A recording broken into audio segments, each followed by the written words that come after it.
پاکستان خدمت الائنس کے plate form سے اس وقت اسپتال چورنگی میں کے الیکٹرک کے خلاف احتجاجی دھرنا چل رہا ہے، اور احتجاجی دھرنا اس لیے کیا جا رہا ہے کہ اہلیان مظفر آباد کے اوپر کے الیکٹرک میں ظلم کی تمام حدیں جو ہیں اس وقت پار کرتی ہیں۔ اس وقت اعلانیہ تقریباً 11 سے 12 گھنٹے کی لوڈ شیڈنگ ہو رہی ہے، غیر اعلانیہ لوڈ شیڈنگ اس کے علاوہ ہے۔ کے الیکٹرک انتظامیہ کے مطابق مظفر آباد کی 75 سے 77% عوام ہر ماہ باقاعدگی سے بل ادا کرتی ہے، جبکہ 23 سے 25% عوام کے بلوں کے بقایا جات ہیں۔ ہم یہ سوال کرنا چاہ رہے ہیں کہ الیکٹرک انتظامیہ سے، قانون نافذ کرنے والے اداروں سے، نیپرا سے، وفاقی حکومت سے،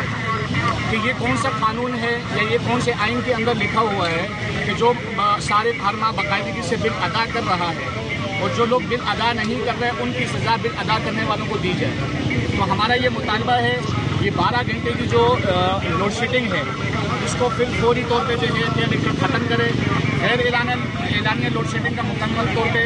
خاتمہ کیا جائے، اور اس کے علاوہ جو اوور بلنگ کے معاملات ہیں وہ ختم کیے جائے۔ تیسرا مطالبہ جو ہمارا ہے، جب سے نانڈی آئی بی سی کے جی ایم عبدالفواد اس سیٹ پہ آئے ہیں،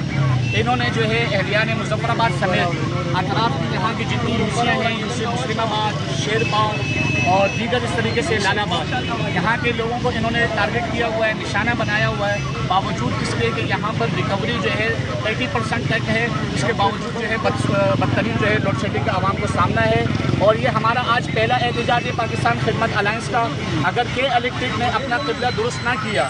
اور یہ انسانی حقوق کی پامالی ختم نہ کی،